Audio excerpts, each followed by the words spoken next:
Vijana katika wilaya hii wanatumia fursa ya kuanzishwa kwa jukwaa hili kukumbushana wajibu wao wa msingi katika ushiriki wa ujenzi wa taifa. Swala la amani katika nchi yetu ni kitu cha msingi sana ambacho kitatusaidia sisi kama vijana kuweza kufanya shughuli zetu vizuri kabisa tukiwa ndani ya nchi. Lakini pia wamezungumzia mshikamano. Mshikamano ni kitu ambacho kitatusaidia pia kuweza kututengeneza kama vijana tuweze kufikia malengo yetu hasa katika mapambano ambayo tunayafanya. Kulingana na simu janja hii ya mkononi, wengine hata smartphone, napenda sana kwa kuwa mimi ni mwanafunzi mwaka wa pili sasa hivi niko Moshi. Napenda kuitumia kwenye kujisomea, tafuta material, notes. Pia hii simu kitumia vibanza kuletea madhara, lakini mimi kwa mwanafunzi napenda kujitafutia vitu ambavyo vinaleta faida, najifunza vitu mbalimbali vya kijamii katika ulimwengu huu.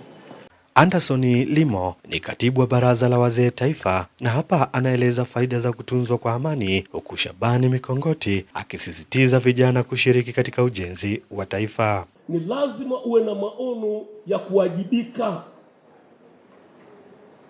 na kuwajibika kufanya shughuli halali, na ndio maana Rais wa Jamhuri ya Muungano wa Tanzania akaridhia vijana kila halmashauri iwape asilimia kadhaa kwa ajili ya maendeleo. Nawahimiza vijana wenzangu kuepuka vitendo vya vurugu, migogoro, matumizi mabaya ya mitandao ya kijamii na mienendo isiyokuwa inayochochea uvunjifu wa amani. Badala yake mwe mabalozi wa amani, uzalendo, uvumilivu na mshikamano wa kitaifa. Awali akizindua jukwaa la vijana, Dr. Joel Nanauka amesisitiza uanzishwaji wa majukwaa ya vijana. Ningependa nitoe maelekezo kwa maafisa maendeleo ya vijana wa mkoa walioko hapa kwa kuzingatia mambo yafuatayo. Jambo la kwanza, hakikisheni vijana platform inafanyika katika ngazi za mikoa yenu kwa kushirikiana na mamlaka za serikali za mitaa.